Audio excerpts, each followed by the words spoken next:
Congratulations, you finally made it to 4 p.m. You know what that means. Happy hour. It's time to kick back, relax, and dive into the world of sports with the Young and Norvelle Show. Whether you're catching up on the latest scores, analyzing the big plays, or gearing up for tonight's games, we've got you covered. So grab a cold one, settle in, and let's talk sports. Here they are, Patric Young and Terry Norvelle. Yo, we have a ton of stuff to talk about on a Hump Day edition of the Young and Norvelle Show. Terry Norvelle here in studio. We got Zach Rothrock hitting all the buttons. Patric Young is in and around Charlotte, where he will be back in studio for his SEC Network basketball duties. A couple of games tonight. He'll be part of the halftime festivities during basketball tonight. Excuse me, got a little congestion working here. A lot to get to. Zach Rothrock producing. We hope to have Dr. Aaron Bates. We do it every Wednesday, our sports medicine discussion. And my goodness gracious, Dr. Aaron Bates from Southeast Orthopedic Specialist. We're going to put him to work now today. We need, Dr. Bates, we need you to discuss Alijah Martin, the hip pointer. He's missed 2 games for the Gators. One of the great basketball players for Florida. We need that hip pointer to be fixed. And, oh my goodness, 30 seconds into the game last night, Alex Condon, one of the great Gator basketball players right now that is going to lead Florida deep into the tournament, we hope. Alex Condon goes down with a twisted ankle. The word is now a low ankle sprain. X-rays in the arena last night were negative. So we're going to run all that by Dr. Bates. What does that mean? Florida, the Gators, a huge road win last night. We'll break it down. The Gators really, they're down 1 at the half, and they open up with a 17-0 run. Florida wins going away. How costly was that win? We'll talk about that around 5 o'clock, hopefully, with Dr. Aaron Bates, our Southeast Orthopedic Specialist. Sports medicine discussion. A lot to get to around Gator basketball. A lot to get to around SEC basketball. It's pretty much broken down now. We know, and I'm going to break it down for you. We know the 10 SEC programs that are going to make March Madness. There are 10 right now that are in March Madness, no matter what happens the rest of the way. Now, the SEC has 16 members. 10 we know are in. There are 2 members that are totally out unless they flukishly win the tournament. And Zach Rothrock, I'm so sorry to say, one of the 2 teams that are 100% out unless they go on a 5-day, 5-game heater. South Carolina is not going to March Madness. Yeah. And LSU. LSU 1-9, South Carolina 0-10. The only way those 2 get in, they have to win the SEC tournament in Nashville. They have to win on Wednesday, Thursday, Friday, Saturday, and Sunday. Zach, I don't like your chances as you're wearing a Gamecocks jersey right now. Yeah, well, just a T-shirt, not that much pride. I do think they can catch lightning in a bottle. It's going to be tough. And maybe they can allow the women's team to play for the men's team in the tournament, work something out like that. We'll have to see. So you're wanting the women's Cocks to step in for the men Cocks and win the tournament. I mean, might as well try something. Wow, 2 for 1. Yeah. Little 2 for 1. Yeah, might as well try something. By the way, your Gamecocks roll into Gainesville Saturday night. Did you know that? Gainesville, the men roll into Gainesville Saturday night.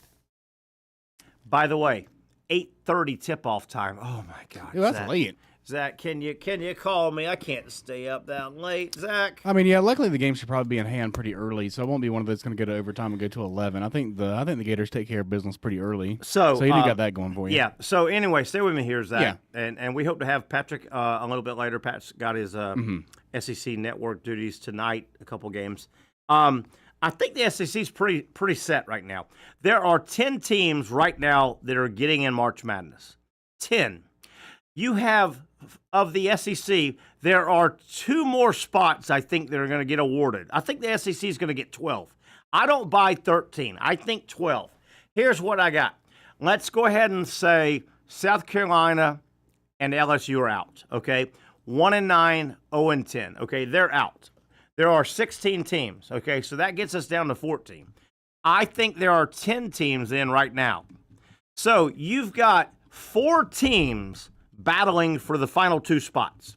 10 plus 2 equals 12, okay? Here are the 4 teams. Georgia, Texas, Oklahoma, and Arkansas. I think those 4 teams over the next, what do we have, 2.5 weeks, 7 games left. I think those 4 are going to fight and claw and scratch.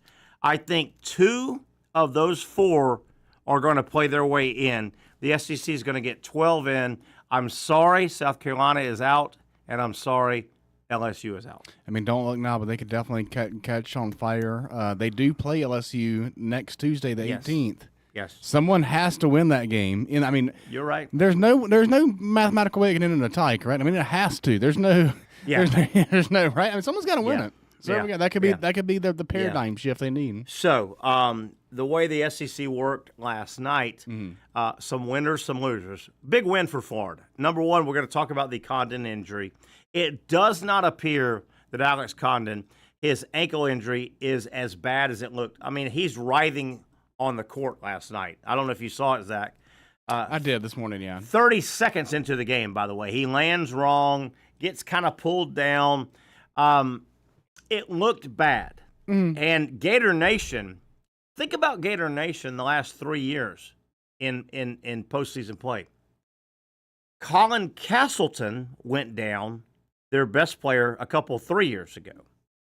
Remember last year in the SEC championship game, Florida versus Auburn, about 1 minute into the game, 7'1" center Micah Hanlogden goes down. He breaks his leg. Yeah. The bone pokes through the skin. He's bleeding on the court. Game over. And then, obviously, they lost to Colorado. Season over. When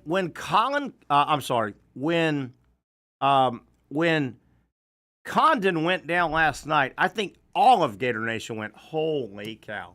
But it appears now they went ahead and got an X-ray at Mississippi State in the most likely in the arena. They might have sent him out, but they got an X-ray. Negative, the X-ray. It looks like it's a low ankle sprain, negative X-ray.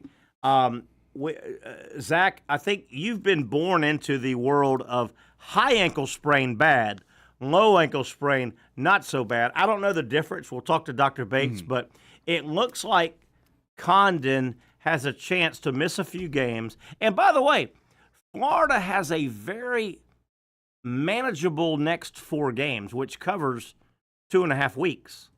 Anyway, it looks like it may not be as bad as Gator Nation thought last night. Yeah, I mean, basketball is obviously all about March Madness in the tournament, and it appears as if they lucked out and should have him back for this. But, I mean, shout out to Coach Golden and the rest of the team. I mean, that could be like a really deflating moment when you lose a star player like that early on. Yeah, and I mean, in Mississippi State, I mean, they came into the game ranked number 22. They're no slouches. They're in the SEC. They're right in the race. Yeah. So, they didn't. Did not miss a beat. By the way, for people that did not really see the game or follow the game, Florida trailed on the road last night at halftime by a point. Mississippi State had a halftime lead of 1 point. Condon, Florida's big man, was out of the game. 30 seconds in, he twisted his ankle. He's out of the game. So Florida, and that was a tough arena last night. Mississippi State's, like you said, ranked 22nd. They're a good basketball team. They're going to March Madness. A lot of things will go on Mississippi State's way. Florida opened up the second half. I don't know if you saw it, Zach. The Gators, down 1 at halftime, opened up the second half, a 17-0 run. Yeah. And the game was over. Yeah. I mean, that's good teams take care of business, and no matter what the circumstance is. I mean, so, that was just another box they've checked. Yeah, game was over. I will say this. I'm going to give you good news, bad news for Gator basketball. Good news. for Gator basketball right now, even with the Alex Condon injury, okay? Right now, as we sit here broadcasting the Young and Norvelle show on Action Sports Jacks, the good news, I truly think right now, Florida is playing the best basketball of any team in the country. It's hard to argue against that, getting the win on the road against Auburn. I think they're playing the best team in the best basketball in the country right now. The bad news is March Madness doesn't start until the third weekend in March. You want to be playing your best basketball the third week, right? But, man, Florida's playing good basketball. Well, maybe this is where they could take a step back, and then they can recover and be playing their best in March. Maybe. By the way, that was a deep thought I just gave people. Look at there. There you go. That was a deep thought. But seriously, good news. I think Florida's playing the best basketball in the country right now, including Auburn, including Duke, including all the SEC. But you want to be playing the best basketball starting that third. Remember, the third weekend in March is round one. The next weekend in March is Elite Eight, Final Four, and then boom, you want to play that first weekend in April. So, you look back at Florida, and obviously we cover the Gators. I follow Florida. The Auburn win was huge the other day. Obviously, the nation saw it. Auburn had not lost at home. They were almost unbeatable at home. Florida goes in there. They were down Alijah Martin. By the way, Florida won last night, missing 2 starters. Alijah Martin didn't play. Second game in a row. Florida goes into Auburn. Remember, I don't think people remember well. Let me bring this back to light. 4, maybe 5 minutes into the Auburn game, Florida-Auburn last Saturday in Auburn, Auburn had a 10-point. They were up 15-5. Auburn was up 10 points at home on Florida without Alijah Martin from that millisecond on last Saturday all the way through the end of the game last night. I think Florida's played better than anybody in the country. They have played their guts out. They've gotten new depth. They've gotten guys stepping up. Now, Florida needs Alex Condon. The Gators are not going to win the national championship, in my opinion, in college basketball without Alex Condon back in the lineup. Would you agree with that? They need Alex Condon. Definitely a staple of March Madness that gets rehashed every year. Everyone says you need elite guard play to win the tournament. And it's been said and drilled in my head so many times that I feel like it must be true. So they're going to need that guy. Yeah, they're going to need Condon. Condon he can play the 5, which is the center role. He's a 4. He is a true 4. He's a power forward. He's an athletic power forward. He can shoot. He's got great footwork around the basket. Don't look now, though. Thomas Houck, the other kid that's almost a clone of Alex Condon. Houck, his game is changing. He's becoming a really big-time player. But anyway, last night, the millisecond that Alex Condon went down and again, Zach, I don't know if you saw it, he's on the floor, and his facial expression is, oh, my God. Yeah, one of those where you know immediately that something ain't right. Yeah. Yeah. When he went down, I, along with the Gator Nation, went, oh, my goodness, sometime the sports gods. Well, it came out that it might not be as severe as you think. A low ankle sprain, not a high ankle sprain. We'll talk to Dr. Bates about it. And they took x-rays, and the x-rays were negative. So it looks like just some rehab time. The Gators have some time. Here's Florida's next 4. And it's hard to do this in the SEC because the SEC is so damn talented this year, top to bottom.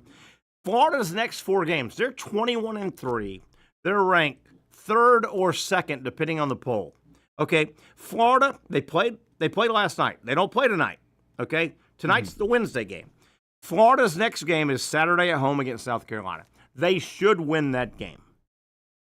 They've already beaten South Carolina. South Carolina gave them hell, by the way, in Columbia.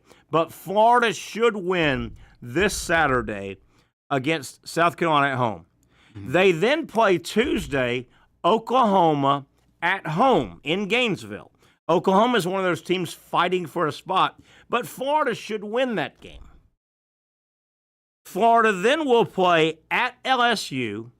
LSU's 1-9 right now in conference play. That is in the Pete Maravich Center. That is in Baton Rouge. But Florida's got then LSU, and then they're away at Georgia. That could be a dicey game. Georgia's trying to win their way in. But Florida has 4 games coming up in conference play, which is hard to do this year, against 4 teams not ranked.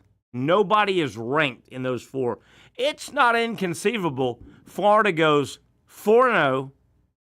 They're right now, Zach, 21-3. They could be 25-3. They go to Alabama. They've yet to play Alabama. They're at Alabama. The Gators right now are in a really sweet spot. They could lose a game or 2, and I think the worst, if Florida doesn't just come off the rails, I think the worst Florida will get is a 2 seed in March Madness. Maybe a 1 seed, but a 2 seed, Zach. Potentially, yeah. There's a decent chance they drop one of these games in Condon's Absolutely. absence. But even so, they can eat one of those. Yeah. Alabama is one of only 4 teams that the Hard Rock app has with better odds to win the whole tournament than the Gators. Duke, Auburn, Houston being the other 3. Duke, Auburn, Houston. Okay. Yep. Okay. Florida's at plus 1,300 if anybody's interested. But yeah, I mean, it's just going to come down to being the best you can be when March happens. I think they've already accomplished enough to get a high enough seed to accomplish what they want to do. They just want to just somehow get through all these games healthy, get through the SEC tournament healthy, and then just see how it plays out. And by the way, you just mentioned a phrase, SEC tournament, men's basketball SEC tournament. Man, I'm sorry, Greg Sankey, but I'm going to tell you right now, you can see this from a mile away. The men's basketball SEC tournament in Nashville, which encompasses Wednesday, Thursday, Friday, Saturday, Sunday. That Sunday is Selection Sunday, right? And we're talking 3-4 weeks down the road, but it's not far down the road. If you are the big boys of the conference, Florida, Auburn, Alabama, and I don't know if we put A&M now or Tennessee in, but if you're at least the 3 big boys, Greg Sankey doesn't want to hear this. You don't give a rat's ass about the SEC tournament. You get a double bye, so you will not play until Friday, no matter what, if you're one of the top 4. Yeah.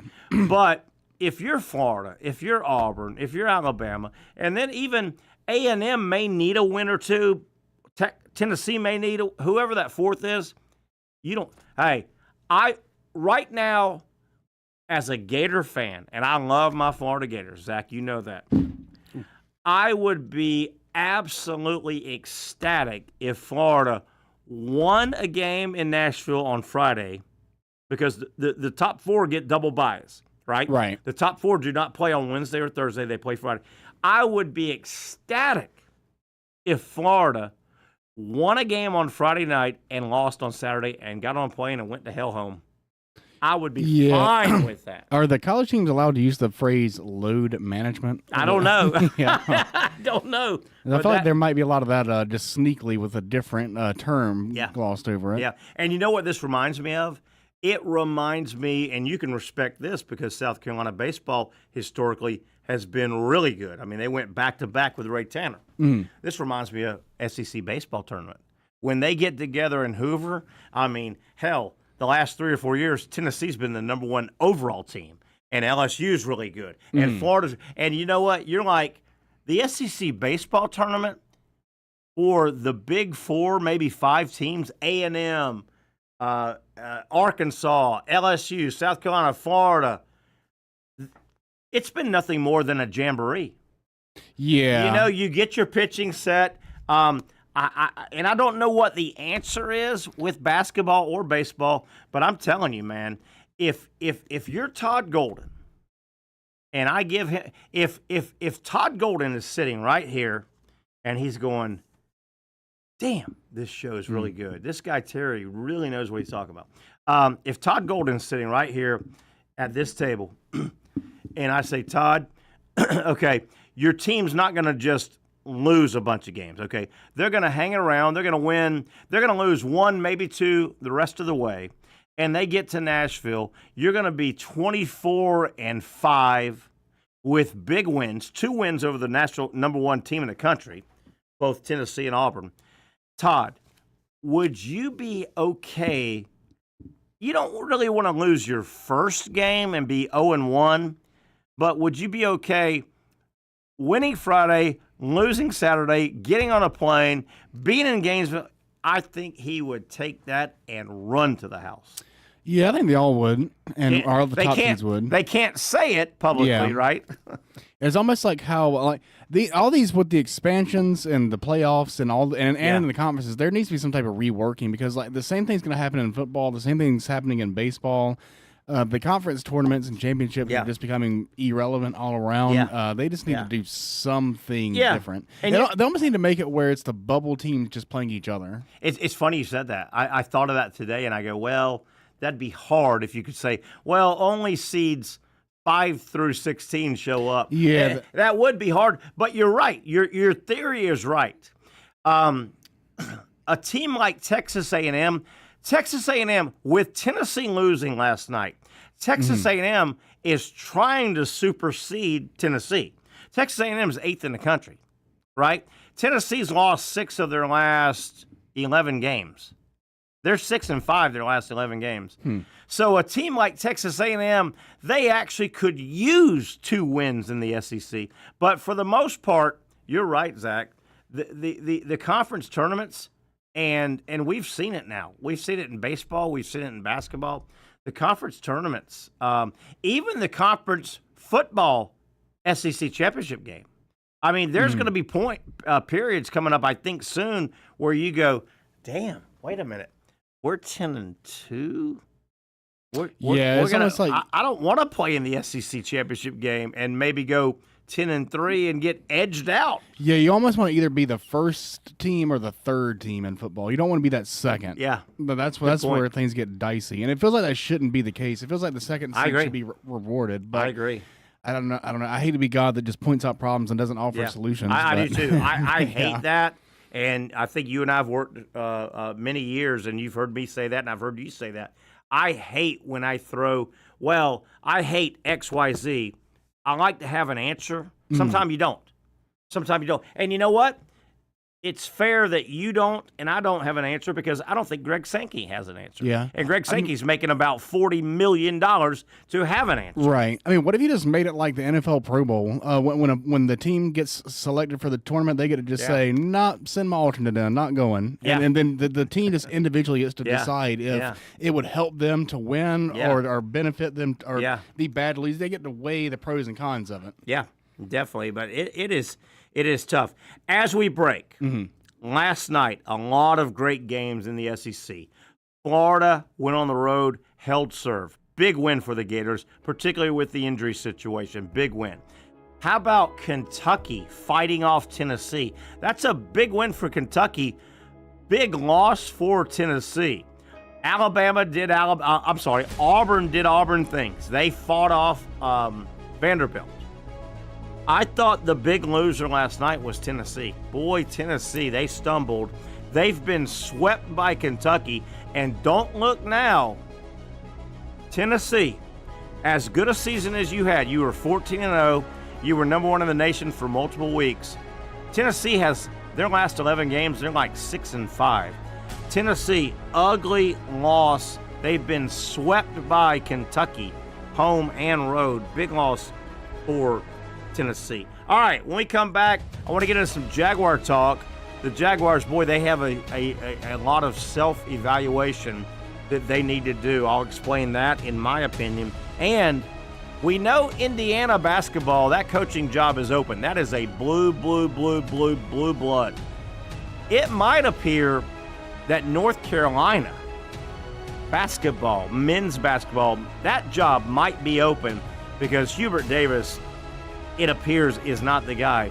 I've got a couple names to throw in if those bluest of blue bloods are looking for college basketball coaches, Indiana and North Carolina. That and a whole lot more. Stay right there. Terry Norvelle and you coming back on the Young and Norvelle Show on Action Sports Jack.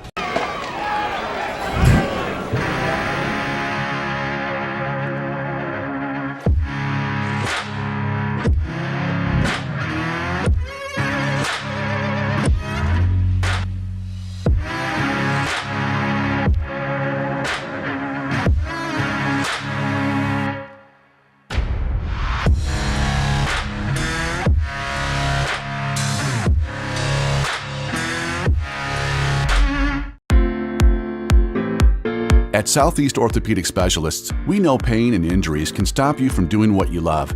This is why our board-certified orthopedic specialists offer the latest in both non-surgical and surgical treatment options and create a treatment plan tailored to your unique lifestyle and goals. So, whether it is a sports injury or that nagging pain that's keeping you from doing what you love, our team has the right treatment for you. For more information or to schedule an appointment online, visit our website. Finally, a family atmosphere, kid-friendly restaurant with a real sports bar feel. Bricks Jack's Beach features all of that and a large, climate-controlled covered patio with misting fans and heaters for all seasons. Mix in an extremely diverse menu that features the most quality and affordable steak at the beach, and there's no reason not to enjoy your next lunch, dinner, happy hour, or big sporting event at Bricks Jack's Beach, 300 2nd Street North in Jacksonville Beach. See you at Bricks Jack's Beach. You really got to hand it to him. Hold on. The previous play is under further review. I'm not sure what he could review, but okay.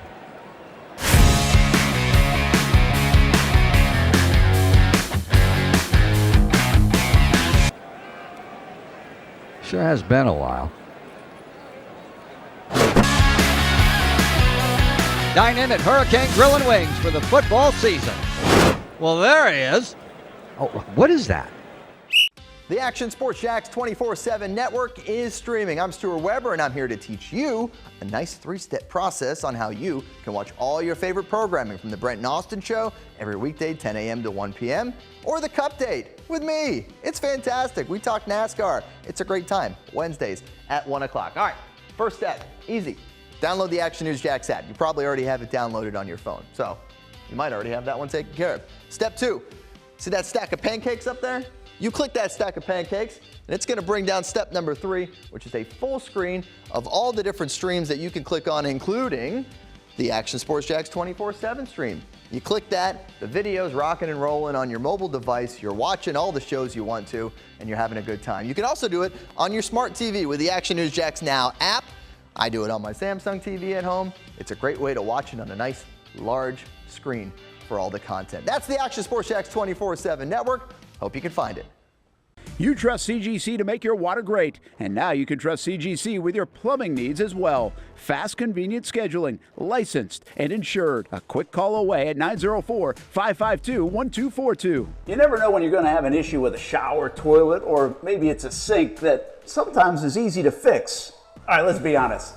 I'm not fixing anything.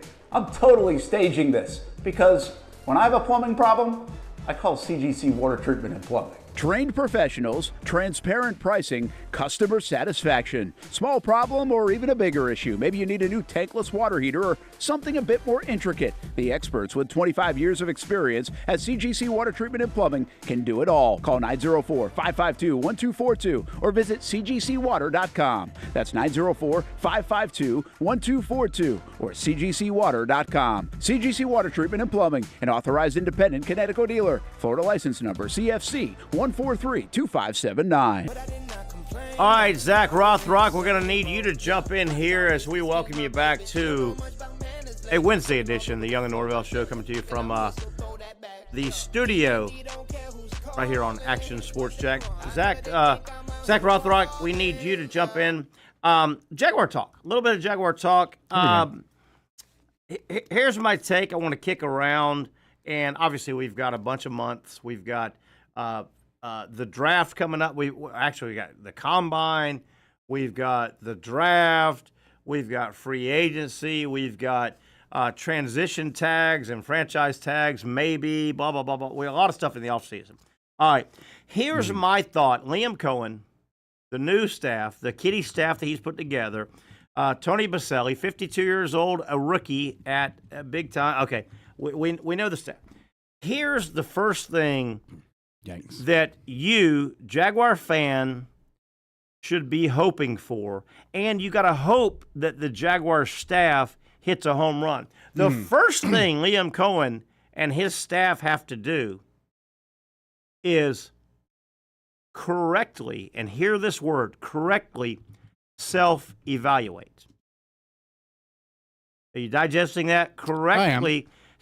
Now, but what do I mean by that? Okay, you've heard me say for years, Zach Rothrock, when you're a bad NFL franchise, the Jaguars have been bad. They were 4-13. You can say all you want, well, that's not a 4-win team, blah, blah, blah. Well, you can also say, well, that wasn't a 9-win team a couple years. Okay, so all that balances out.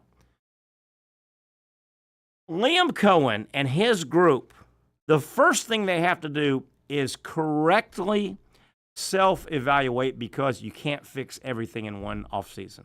Unless you're the Commanders. Right, okay. and I'll believe that when I see that. They went a long way in one offseason. The Jaguars doing that. I'll believe. I understand. I'll believe the Jaguars. Yeah.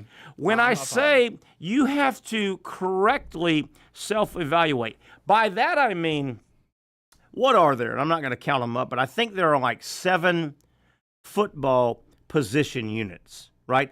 Offensive line is one unit, defensive line, secondary, quarterback, running back, right? There are like 7 position units that make up a football team. Right, depending on what you do with the tight end. I don't really know what they do. Sure. Yeah. I'm with you. Receiver, extra receiver, blah, blah, blah. There are basically 7 position units. The Jaguars, cut it, slice it, dice it, they're 4-13. They've got a lot of holes. The first thing you have to do, you can't fix it all with 6 or 7 draft choices and whatever you do in free agency. There's too many holes. With that said, you need to say, okay, what are there areas that we can live with without trying to bolster? Because we've got so many holes. There's so many holes in the dike. Yeah. Water's leaking out. Okay? I mean, I can tell you what my first year plan would definitely be to just reconstruct the offensive line. I want to spend as many assets as I can building that offensive line. Picks, players that don't want to be here, et cetera. And I don't know how realistic it is. I mean, obviously, you can't just say like I want to draft Jonathan Ogden round 1 and just have him be our left tackle for 15 years. That'd be nice. Yeah, right. You gotta be realistic. Do you have his number? Right. But I mean, that would be my mentality. Would be I want us to spend as many assets as we can, do everything we can to make that O line as good as we can. Yes. Now let me back you up.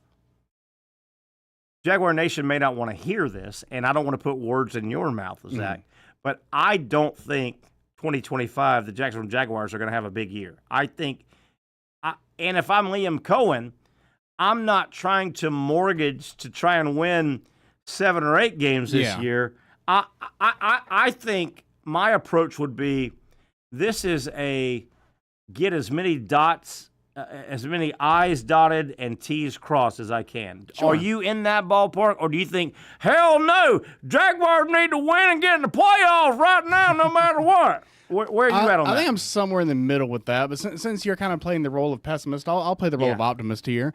And, I mean, I'll say, if you do find a way to reconstruct that offensive line, it could really be a force multiplier. It could if you give Trevor Lawrence an average of 1 extra second per play and allow him to actually read a defense, I mean, the guy can throw a football. He has an elite arm. He does. He's got all the tools. He can move. He's athletic.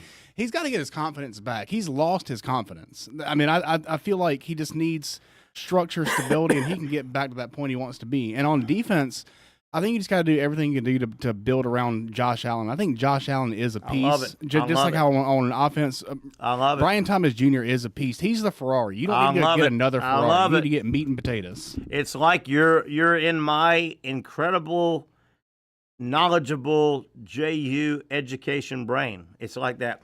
But How about that? If you're the Jacksonville Jaguars and you do what we just talked about, if you are smart enough, Liam Cohen and staff, to self-evaluate, you got to kind of pick and choose. Okay, what areas? Okay, I'm not saying these areas are spit-shined perfect and you don't have to worry about them, but you know what? When you're trying to rebuild a franchise, you can't do it all. Okay, so here are the ones I would say, the position units. If you're the Jaguars and you self-evaluate, you go, okay, man, we can't do it all in 1 year.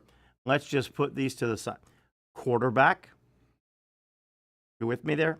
I am. Quarterback. Yeah. Number 1 wide receiver. Not wide receiver as a whole, but number 1 wide receiver. And defense. I'm going to say defensive line. You may say, what are you talking? Well, you've got Josh Hines-Allen and you've got Trayvon Walker. I still, to this day, Trayvon Walker, if I was your defensive coordinator, he would be a interior defensive lineman with his hand on the ground. Now, he's undersized, but I would use his athleticism. But anyway, those are the 3. I would go, okay, we can't fix everything. I'm going to roll with the punches at quarterback, number 1 wide receiver, and defensive line. Not saying I don't think they couldn't use an interior defensive lineman. I would move Walker. Now, with that said, the opposite, Zach Rothrock, my red flag, you've got to get better. Red flag, this light is going off. Red flag, red flag. I don't care if it's draft, free agency, offensive line. Yes. I think their secondary is terrible. They definitely have room for lots of improvement. Next, I would say offensive line. That tells you where I'm going with this. Yeah. Offensive line, secondary, offensive line. And I don't think their linebackers are worth the damn. The whole defense, I mean, I think the back 7 I singled out Josh Allen for a reason because he is the shining savior on the defense. Yes. That's where now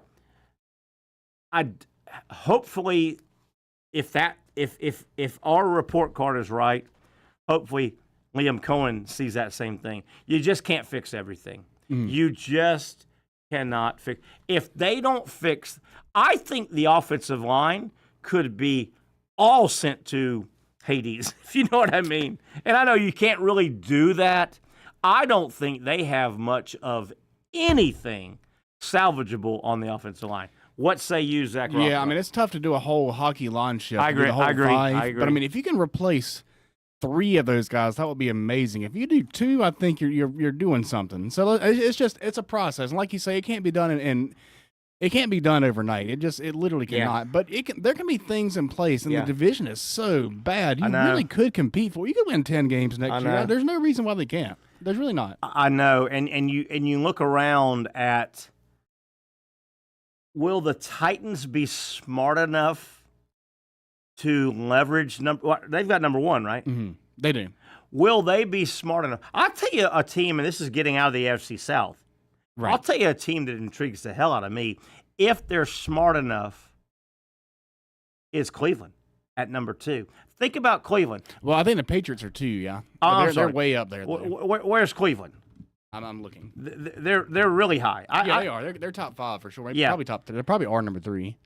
Look up Cleveland. I think Cleveland, if they do something smart. I know they are too. My bad. Yeah. That's what I thought. Here's my thought on Cleveland, and I don't know anything about their front office or are they smart enough. How about Cleveland? They're sitting at number 2. Okay, we know there are 2 quarterbacks that most people that are quarterback needy want. Yeah. So 2, even if 1 goes quarterback, even if the Titans go one of the Cam Ward or Shador. Those are the Okay, there's still 1 sitting there. Yeah. Why I'm intrigued with Cleveland is they have the number 2 freaking pick. If they can play that right, and their superstar has come out and said, I want to leave. Yeah. Their superstar is Myles Garrett. And he said, hey, man, and you know what? Because he came out and said it, they didn't cut him. They didn't say hit the bricks. That's going to keep that franchise, I think, together more. So what if they do a deal with Myles Garrett and do a deal with that number 2 pick? They could get good quick. They could and should, because their Deshaun Watson contract has just set the whole franchise back 5-10 years. Now they might as well compile. Now, if they trade out to get players at 2, they're going to ruin Shedeur Sanders' career if they draft him. And what do they do at quarterback? If they trade out, you can't draft one of the 2 quarterbacks. I would just run Deshaun Watson back out there and getting it the number 1 overall pick next year. Maybe. Maybe. Yeah, why but not? Cleveland, the Browns intrigue the hell out of me.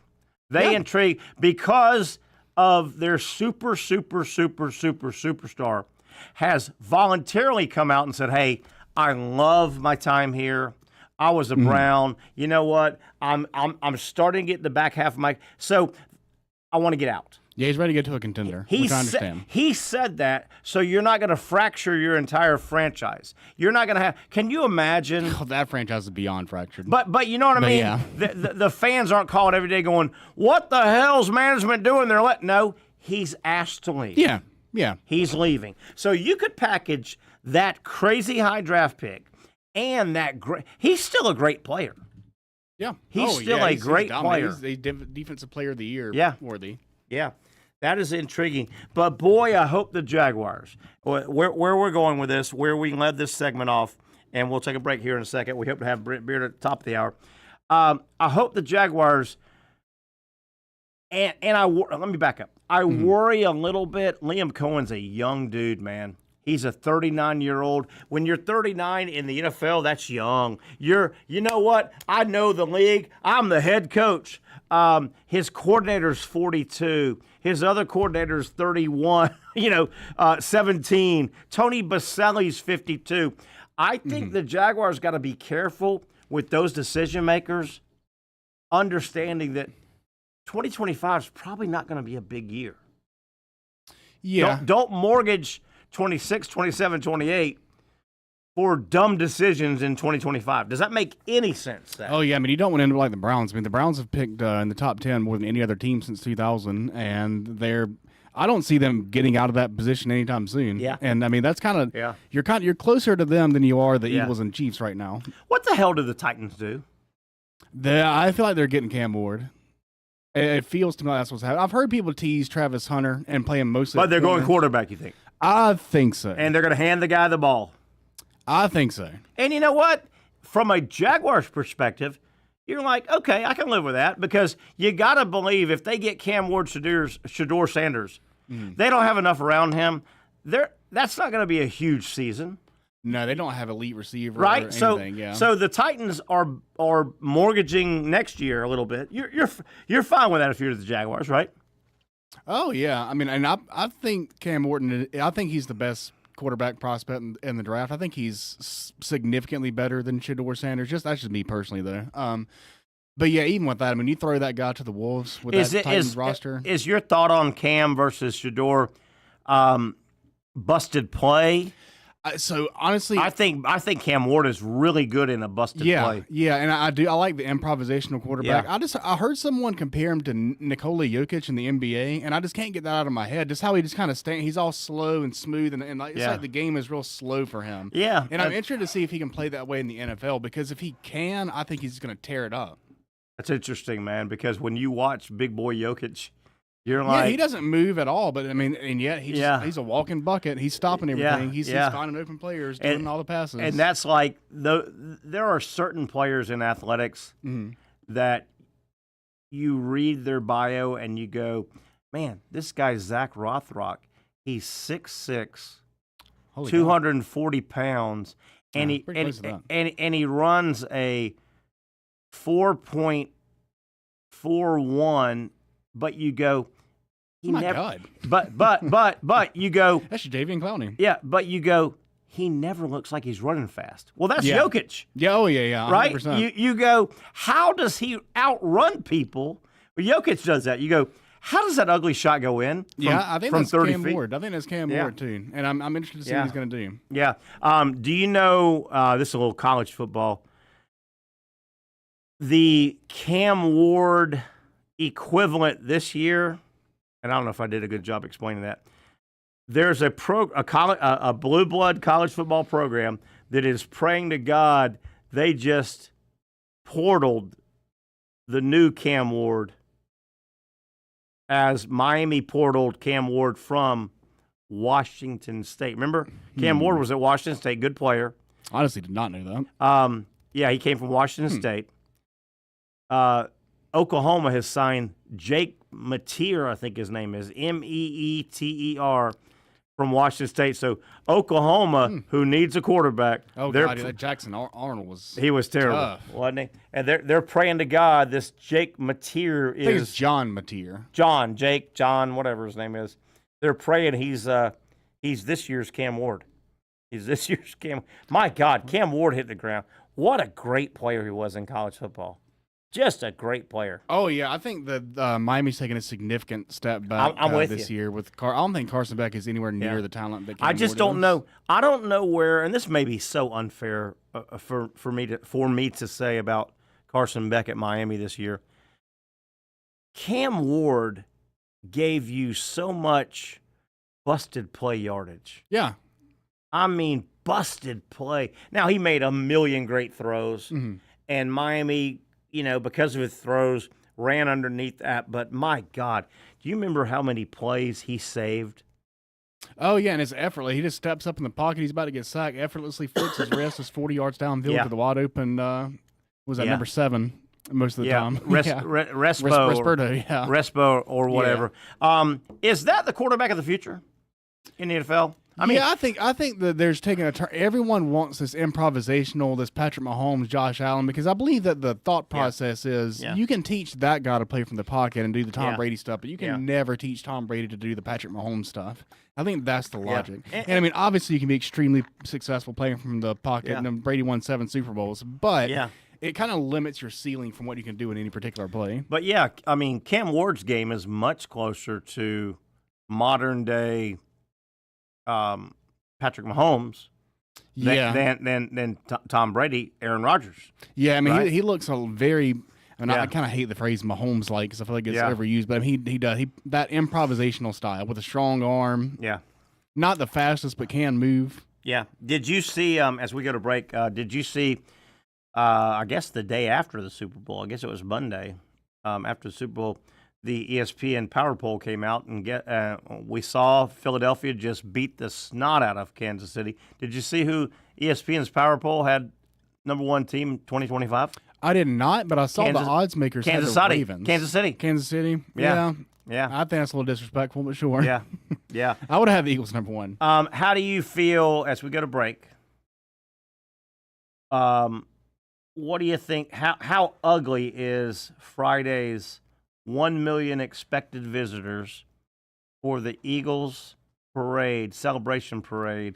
Oh, my God. I can only imagine, because last time they were eating horse feces in the street. I can only hope that doesn't happen this time. Oh, my God. I'm just thinking, can you imagine the arrest warrants you could serve? They don't got time to fill out all that paperwork. That million people. It'll be until the year 2300 before they finish all that paperwork. I think they should just say, and we're kidding here, okay? We're kidding here. I think they should just move that celebration this Friday, like to Gitmo. I feel like there's a punchline to Gitmo. What is Gitmo? Gitmo is the place they're sending the bad people we're trying to get out of our country. They Gitmo over there? Yeah, Guantanamo Bay, Okay. Yeah. I don't know. Harold Kumar had to eat that sandwich at Guantanamo Bay. That was tough. Ooh. Yeah. All right, let's take a break. He is Zach Rothrock. I'm Terry Norvelle. We hope to hear from Brent Beaird, maybe Patric Young. He's in studio in Charlotte with his SEC basketball duties. Patrick will be on during halftime of the games tonight. We'll get back into some basketball. What a win for Florida. Wow, what about the Gators, the way they're playing? We'll also hopefully talk to Dr. Aaron Bates, our Southeast orthopedic specialist, sports medicine discussion, and it'll be a heavy dose of Gator basketball. Alijah Martin, boy, the hip pointer, 2 games he's missed. What is the turnaround time on a hip pointer? And, of course, last night, Alex Condon, the big man for Florida, goes down with what is described as a low ankle sprain. X-rays were negative. We'll talk to Dr. Bates about those 2 injuries and a lot more on the second hour of the Young and Norvelle Show on Action Sports Jacks. For those dealing with pain from a sports injury, arthritis, or spine condition, Southeast Orthopedic Specialists offers innovative new non-surgical options. Our regenerative medicine treatments, including platelet-rich plasma and other regenerative treatments, use your body's own restorative cells to aid in treating injuries. These procedures are performed in our offices and typically require minimal downtime. If you want to get back to doing what you love, our regenerative treatment options may be right for you. For more information or to schedule an appointment online, visit our website.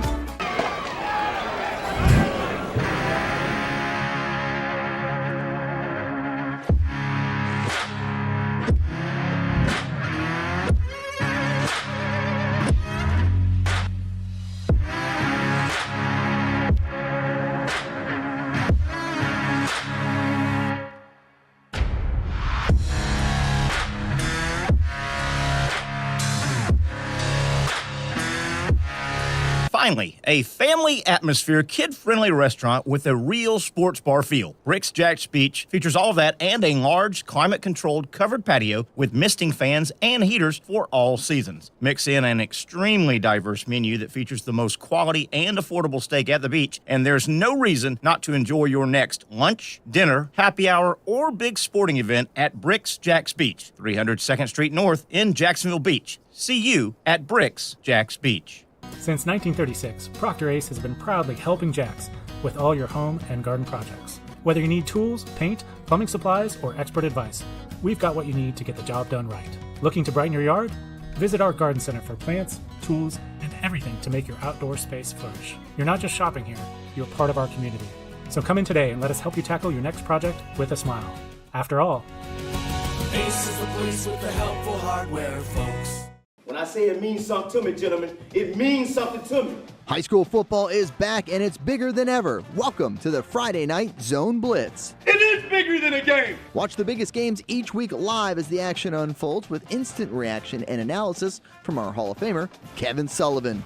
It starts with live look-ins at the top matchups, including our Jaguars Prep Whataburger Game of the Week, and that is just the beginning of 4 straight hours of coverage. From 8 to 10:30, the Friday Night Zone Blitz is streaming on our Action News Jax app and online. At 10:30, the Friday Night Blitz you know and love. A half hour of highlights from around the area.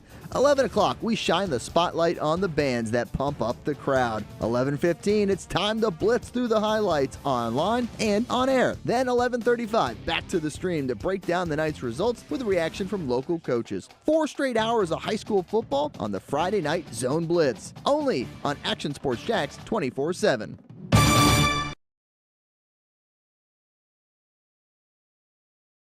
Baker Sports is local sports. Uniforms from Pop Warner and Little League to travel ball, high school, and college. They make you look good.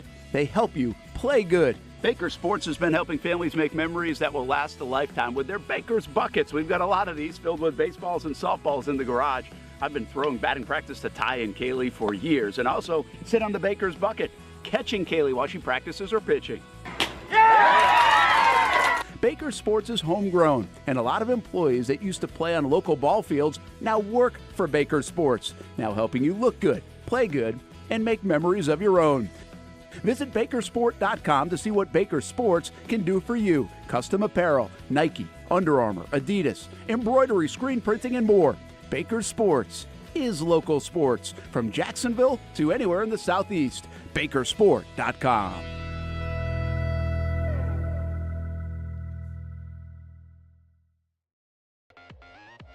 Oh boy, oh boy, oh boy. Zach Rothrock, we welcome you back here. Our producer, Zach.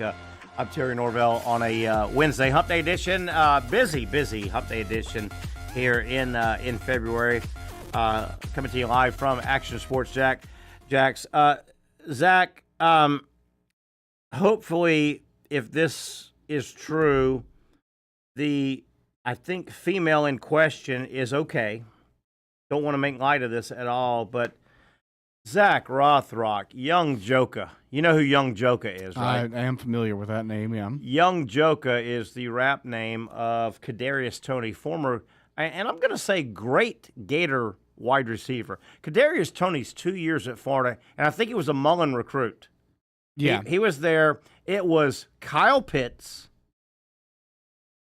It was Kyle Trask and Kadarius Toney. Those three guys made up, as in terms of skill position, and I think Dameon Pierce, who, by the way, is a running back in the NFL. Mullen really did bring in some very talented players. Really did. Florida was very close. They played Alabama in the SEC championship game to a 52-46 loss. Yeah. If they won, they're playing for the national title. That was a really good period of Gator football, Gator offense.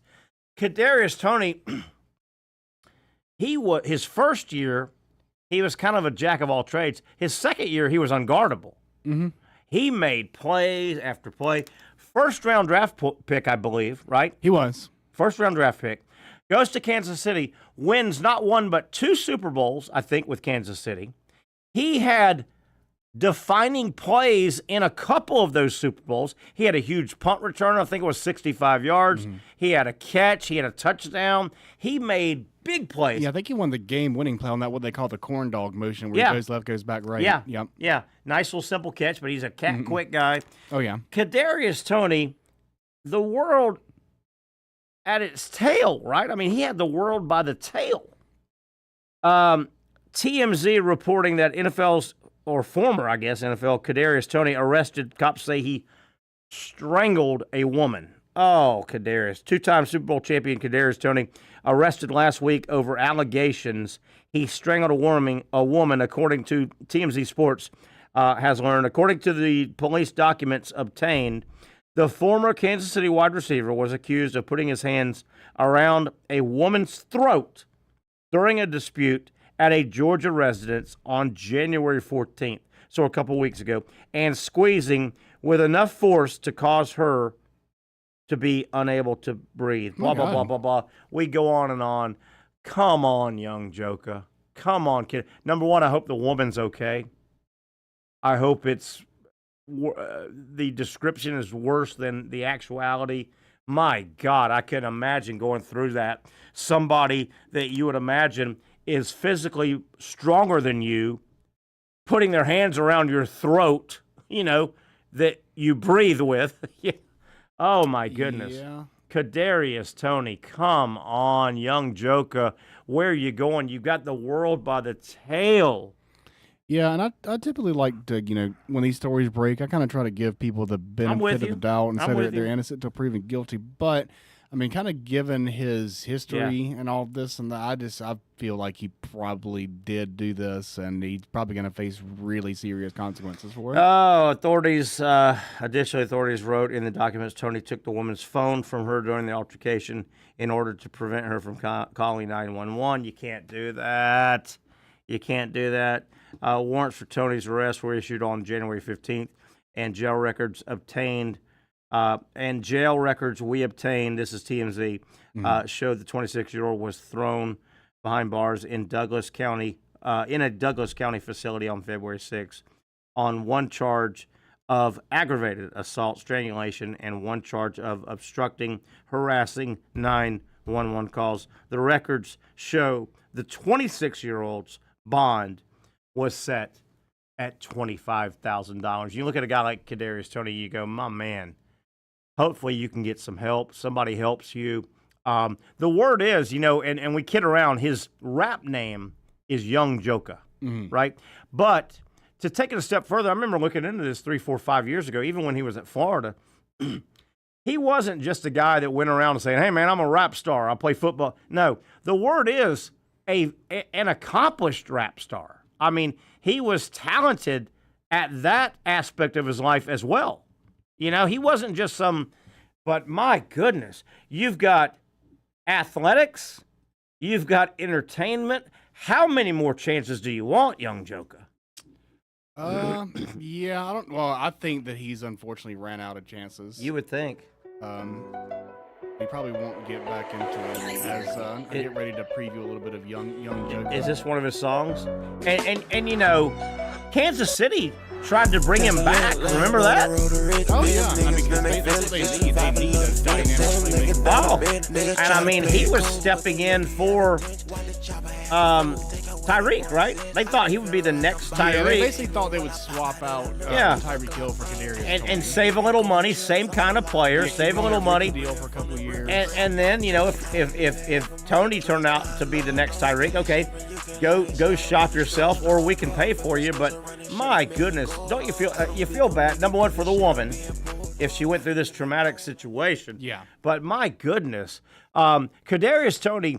I remember, I think he was a Mullen recruit at Florida. He's from Alabama, and obviously very talented. Cat quick, change of direction, really fast, a troublemaker to guard. But if I remember his recruitment, Alabama and Auburn didn't jump all over him. He didn't really have a position. He's a little guy, right? Yeah, shifty, small guy. Yeah. So Florida takes a flyer on him. And he turns out to be a star. I mean, his 2 years as a star at Florida, I mean, he made people look stupid. Yeah.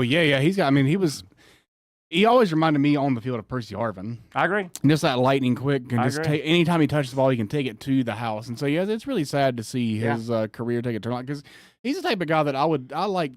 Those are my favorite type of players. The guys that can just outrun everybody. Yeah, I like those guys. Yeah, they're the most entertaining and all this and that. So I was always rooting for him. But, yeah. And you, obviously, you follow SEC football as much as anybody.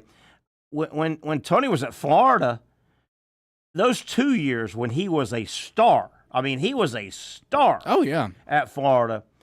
There were times he made moves and made cuts.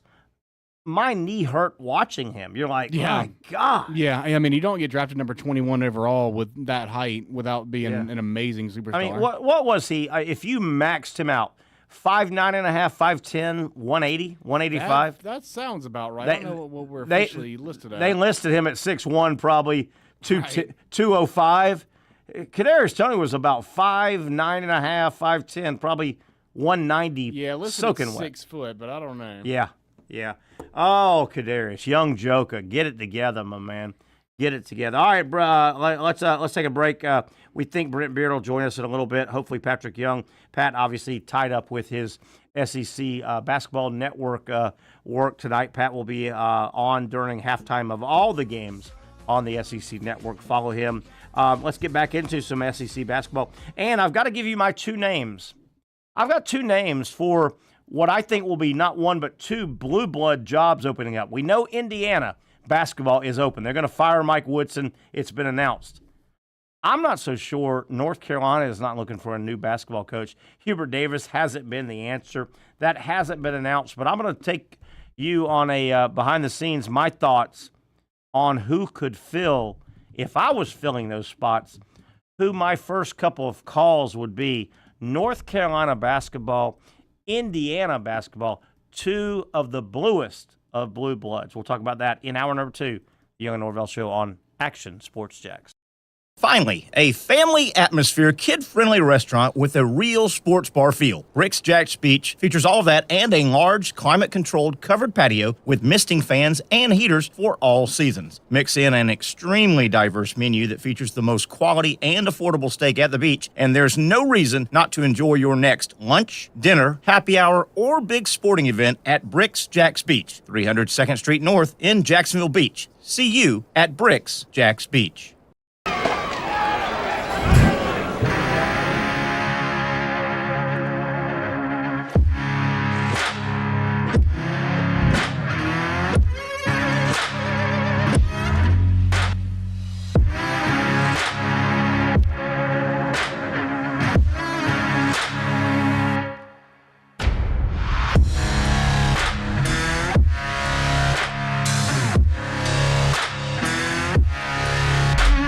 For over 20 years, Southeast Orthopedic Specialists has been providing the highest level of orthopedic and spine care to patients throughout Northeast Florida. Now, we're making that same great care even more convenient with Southeast Orthopedic Specialists Direct, a walk-in clinic where you can be seen for pain or injuries with no appointment needed. Staffed by orthopedic physicians and specialists, we offer everything from diagnosis and treatment to imaging and bracing, all with no appointment needed. For more information, hours, and locations, visit our website.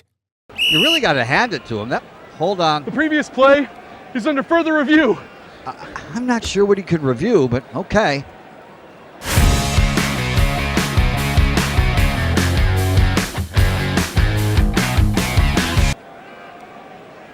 Sure has been a while.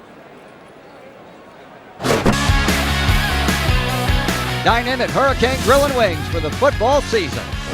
Well, there he is. Oh, what is that? Hey everyone, Olivia Tasley here from Action Sports Jacks to tell you all the different ways you can watch our new 24/7 network. 3 easy steps. You don't even need a pen and paper to write it down.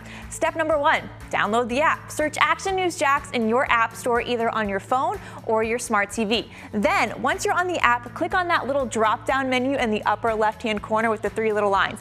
That'll show you these options, and boom, right here, click Action Sports Jacks 24/7, and you will be brought to our continuous stream channel. That app can be accessed through all these different platforms, whether you have Roku, Fire TV, Smart TV, Apple TV, or Google TV. You can find our app. Now, if you don't have access to the app, don't worry, we still got you covered. We're across all social media platforms from Facebook, Instagram, X, YouTube, Twitch. We have a podcast channel. Plus, check out our short reels on our TikTok. Action Sports Jacks 24/7. It's on all the time and everywhere. Summertime means sizzling sales at Nimnick Buick GMC. The #1 Buick GMC dealer in Jacksonville has lots of inventory to choose from with their best price guarantee. Nimnick never charges above MSRP. You can save up to $10,000 off select new GMC Sierras or get rates as low as 1.9%. You know I'm a truck guy. GMC Sierra, my trim level is an SLT. This one's an Elevation. Pretty good looking color as well. So here at Nimnick Buick GMC, you have a lot to pick from. My father-in-law, he drives this, an Enclave, so I like that GMC in the family. 2025 is coming around the corner, which means it's almost time to close out those 2024s this summer. You can schedule a test drive at NimnickBuickGMC.com. And while you're there, check your trade value and customize your payment options. Nimnick is there for you, even on Sundays. Visit the showroom on Phillips Highway or shop online at NimnickBuickGMC.com. Nimnick, your friends in the car business since 1941. GMC, we are professional grade.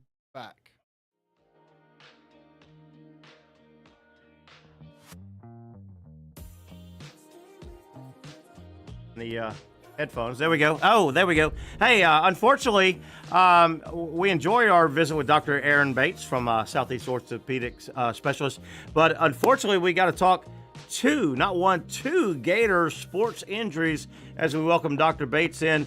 Doc, how you doing, my friend? We don't hear Dr. Bates. Let's see if we can hear Dr. Bates. Zach, going once, going twice. After that, great. There we go. Doc, you there? Oh, boy. Zach will get him up. He'll get you. Dr. Bates, hang tight. I know you're a professional. Just hang tight. Dr. Bates, obviously, hip pointer and low ankle sprain is what we're going to get to. Alijah Martin has missed not 1 but 2 games with a hip pointer. Doc, I think we've got you now. Let's see if we've got you fired up. Zach, 1, 2, 3, 1, 2, 3. Is it on Doc's end or no? Yeah. It's Doc, we think it's on your end. I don't know. Talk louder. Can you scream? Can you sign language? No. Can you sign language? Uh-oh. We're going to see. Zach, what do you think? Does he need to hit his volume? All right, we're going to try and figure it out. Dr. Bates, we do this on Wednesdays. Dr. Aaron Bates from Southeast Orthopedic Specialist. Unfortunately, both of our major topics we want to talk about with Dr. Bates involve Gator basketball players. Alijah Martin, you probably know if you're a Gator fan. If you don't, Alijah Martin, the starting 2-guard, great player for Florida, one of their most integral players. He missed a chunk of game. What was it, a week ago, midweek? He missed some of the Vanderbilt game, left in the first half, had a hip pointer. I don't know if he banged another player. I can't remember how it happened. Came back into the Vanderbilt game in the second half and played. He missed the Auburn game this past Saturday, and he missed the Mississippi State game last night, which really surprised people because even Todd Golden, I think, expected Alijah Martin to play last night. I think we got Dr. Bates on. Doc, we're talking about Alijah Martin midweek a week ago, hip pointer. He missed a chunk of the game in the first half against Vanderbilt, came back and played the second half. Florida wins the game. Okay, the hip pointer did not respond, I guess, to treatment. Alijah Martin did not play at Auburn Saturday, but last night, going into the game, Todd Golden thought he was going to play. He missed a second game. I think I know what you're going to say about a hip pointer, but I want you to explain it. It's a bony area, right? And I think you're going to say blood flow is an issue. Talk about what goes into rehabbing a hip pointer. Well, first of all, a hip pointer is an area of the hip called the ilium or iliac crest. It's an area where there's very thin tissue over top of the bone. So it's direct blow to that area causes all that pain. You can kind of bleed over top of it and all that. And there's a lot of muscle attachments to that area. And so your trunk attachments or other muscles are there. So any twisting, turning, trunk rotation would affect it. And sometimes it can take 1 week, 2 weeks, 3 weeks to really recover enough so that you're functional. So your movement, if I'm hearing you correctly, your physical movement, obviously a basketball player is up and down. They're using their entire body, jumping, running. Your movement, I think, is counterproductive because you're irritating that area, it sounds like. You're just continuing to irritate the area. You can until it starts sealing up a little bit, and then actually movement loosens it up somewhat. Okay.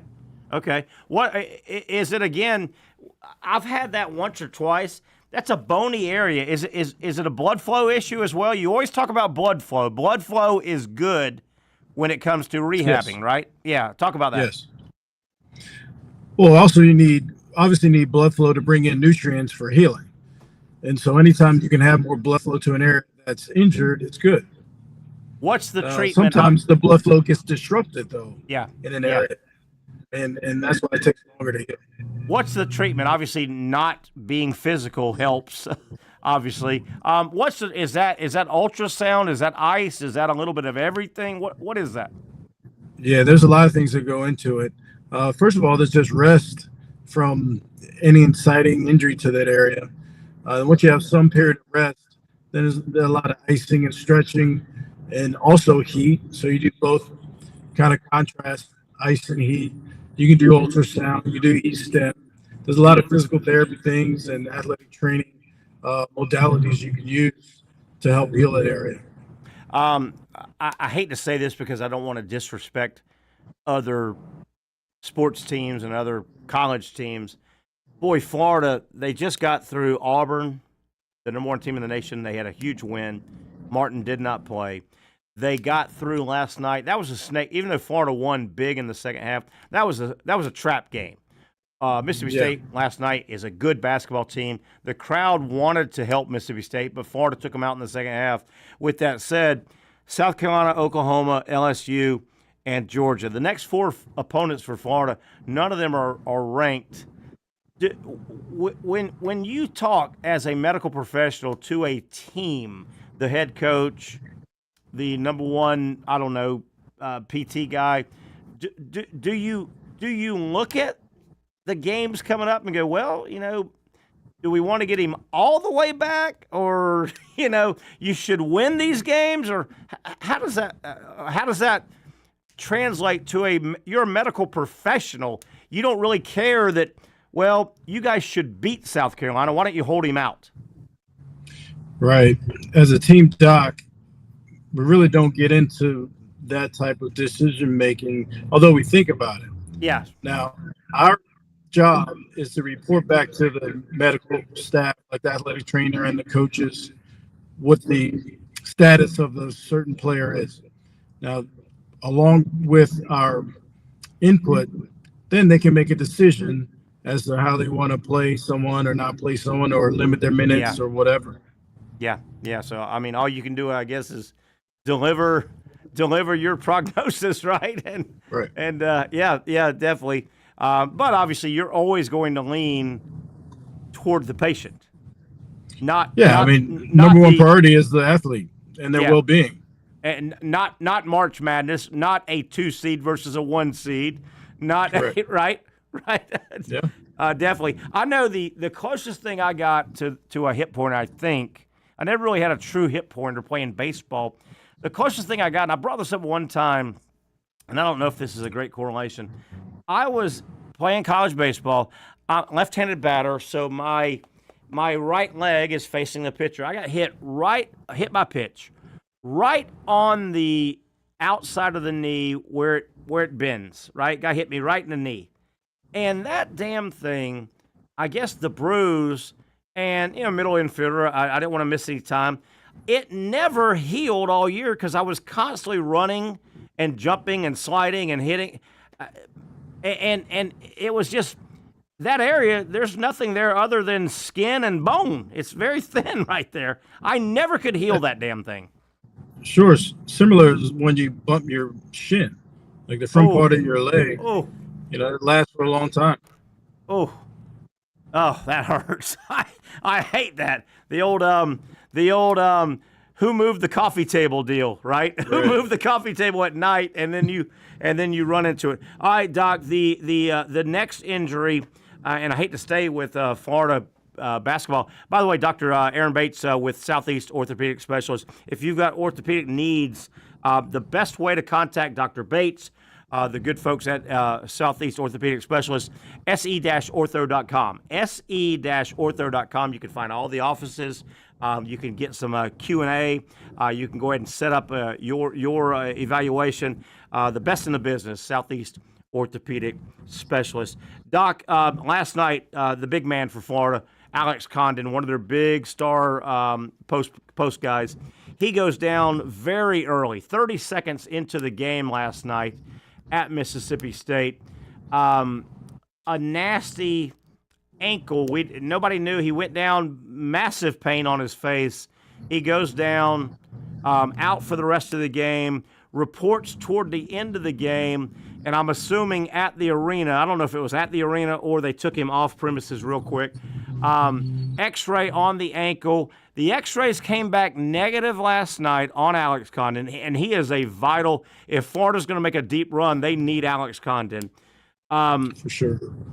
The X-rays were negative, and they are now officially calling it a low ankle sprain, not a high ankle sprain, which in the last 20 years, high ankle sprain in the sports vernacular is a nasty term. Correct. Low versus high, I don't know if you even saw the highlight or watched the game last night. Start dissecting what may be going on with Alex Condon and that low ankle sprain. Yeah, it was an unfortunate injury. He kind of stepped on somebody's foot, had inversion injury to the ankle, which stretched out and sprained those ligaments to the outside part of the ankle, something called the lateral malleolus. And instead of it running up in between the two bones of the leg, the tibia and fibula, it kind of stayed low. Don't know if it reached the medial side or inside part of the ankle because I'm not privy to that information. Right. Sometimes you can have fractures. Obviously, that was ruled out with an X-ray. And so this is actually a good sign. Even though he was rolling around on the floor, sometimes it looks worse than it actually is. And once he starts some functional rehab, I think he may be back in a week or two. So, again, you haven't put hands on this ankle and talked to him. Would you think, 2, maybe 3 weeks would be plenty of time to get this type of injury back to where he was at before the injury? Yeah, it's possible. It just depends on the intensity of the sprain. Anytime you have a sprain of the ankle, sometimes you have some partial ligament tears, even though we call it a sprain. And they tend to heal up over time. But you can have swelling in the ankle for a year. Oh, really? Yeah. Really? What would cause something to swell for a year? For God's sakes. How would the body not have fixed that by now? Well, the ankle and the foot, with gravity, that's the end part. And so everything flows down the hill. You can't always elevate your leg all day. Yeah. Interesting. Makes a lot of sense. All right, Doc, we'll let you go on this. I don't know if you have anything for a bruised ego, but you and I don't think have visited since the Super Bowl. my goodness gracious, Kansas City, they got roughed up. Did you see that coming? And, I think we all – boy, it was almost a classic football game. If you get your ass beat on the line of scrimmage, it's hard to win a football game. And, man, did the Eagles dominate the lines of scrimmage. Yeah, both sides of the ball. It was amazing. I didn't expect that. But the Eagles came out once, showed that Mahomes was not going to have all day to throw, and they're in his face. Even when they weren't in his face, he was making errant throws. Yeah, he was gun shy too. Gun shy earlier, and man, it was just odd to see the great improviser. I mean, there's improvising, and then there's not having any time to even. I mean, he had no time, did he, Doc? None. He was, and then he was just getting out of there pretty quick when they weren't even around him. Yeah, gun shy, definitely. I tell you, and you played it. I did not play the game at a high level. You played it at a high level. Man, I know you can steal a game here and there if you lose the line of scrimmage, but you know what? Football is pretty classic. If I beat your ass on the lines of scrimmage, I'm probably going to win the game, right? I mean, I'm probably going to win that game. Yeah, the Chiefs got punched in the mouth big time and couldn't recover. Oh boy, it was just weird to see. It was weird to see those guys. I will say this, though, to the Chiefs' credit and to Chiefs fans, the day after ESPN had their power poll for 2025, and they still have the Chiefs number one. I guess they Mahomes, got a good squad. Yeah, and Mahomes is not even 30 years old, right? He's barely 30. All right, Doc. I hope we're having a better discussion next week. As I know you're a big sports fan. I don't know how big of a college basketball fan you are. My God, I know March Madness doesn't start until the third week of March, the third weekend of March. But goodness gracious, I don't know if anybody in the country is playing better basketball than Florida, with or without their injured players. Florida's playing really, really good. Well, I don't know when the SEC became a basketball conference. My God, it is crazy. It is a deep conference. It's so deep, Doc, and we were talking about this earlier, and we've been talking about this for a week or two.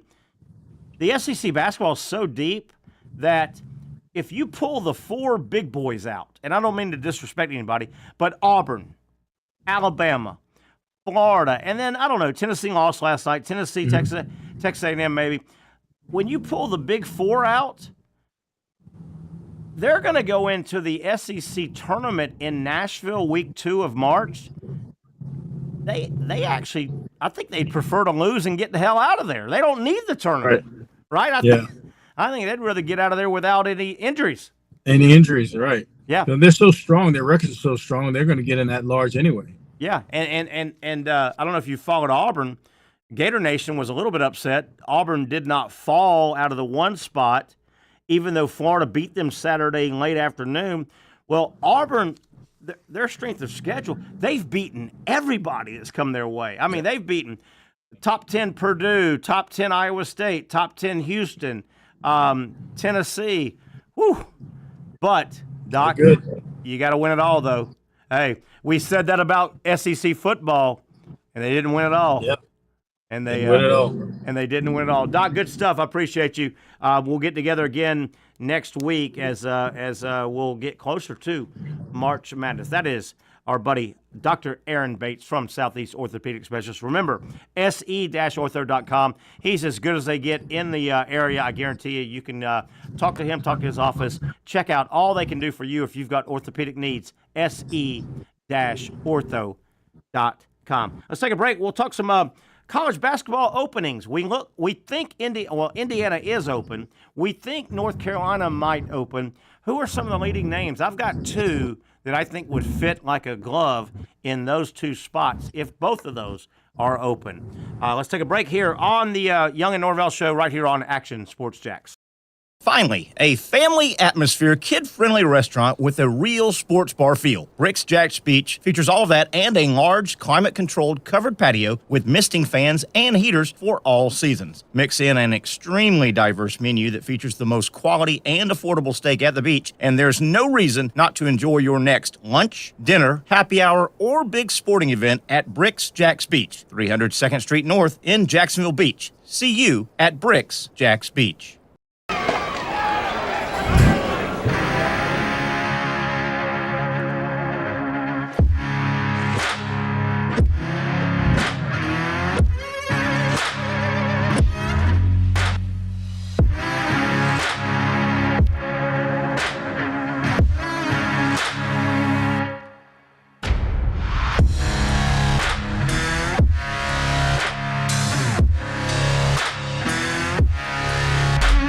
For over 20 years, Southeast Orthopedic Specialists has been providing the highest level of orthopedic and spine care to patients throughout Northeast Florida. Now, we're making that same great care even more convenient with Southeast Orthopedic Specialists Direct, a walk-in clinic where you can be seen for pain or injuries with no appointment needed. Staffed by orthopedic physicians and specialists, we offer everything from diagnosis and treatment to imaging and bracing, all with no appointment needed. For more information, hours, and locations, visit our website.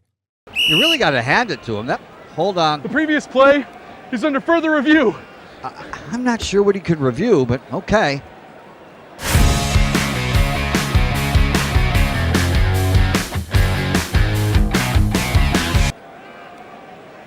Sure has been a while. Dine in at Hurricane Grill and Wings for the football season. Well, there he is. Oh, what is that? Hey everyone, Olivia Tasley here from Action Sports Jacks to tell you all the different ways you can watch our new 24/7 network. 3 easy steps. You don't even need a pen and paper to write it down. Step number 1, download the app. Search Action News Jacks in your app store either on your phone or your smart TV. Then, once you're on the app, click on that little drop-down menu in the upper left-hand corner with the 3 little lines. That'll show you these options, and boom, right here, click Action Sports Jacks 24/7, and you will be brought to our continuous stream channel. That app can be accessed through all these different platforms. Whether you have Roku, Fire TV, Smart TV, Apple TV, or Google TV, you can find our app. Now, if you don't have access to the app, don't worry, we still got you covered. We're across all social media platforms from Facebook, Instagram, X, YouTube, Twitch. We have a podcast channel. Plus, check out our short reels on our TikTok. Action Sports Jacks 24/7. It's on all the time and everywhere. Summertime means sizzling sales at Nimnick Buick GMC. The #1 Buick GMC dealer in Jacksonville has lots of inventory to choose from with their best price guarantee. Nimnick never charges above MSRP. You can save up to $10,000 off select new GMC Sierras or get rates as low as 1.9%. You know, I'm a truck guy. GMC Sierra, my trim level is an SLT. This one's an Elevation. Pretty good looking color as well. So here at Nimnick Buick GMC, you have a lot to pick from. My father-in-law, he drives this, an Enclave, so I feel like that GMC in the family. 2025 is coming around the corner, which means it's almost time to close out those 2024s this summer. You can schedule a test drive at NimnickBuickGMC.com, and while you're there, check your trade value and customize your payment options. Nimnick is there for you, even on Sundays. Visit the showroom on Phillips Highway or shop online at NimnickBuickGMC.com. Nimnick, your friends in the car business since 1941. GMC, we are professional grade.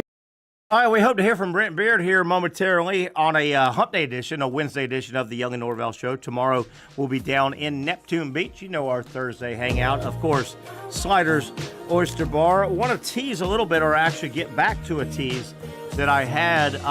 Indiana, one of the great blue blood men's basketball program jobs in America, historically, Indiana. They've announced Mike Woodson. He'll be stepping down. Indiana will be looking for a new men's basketball coach. I think North Carolina has a very good shot at parting ways with Hubert Davis.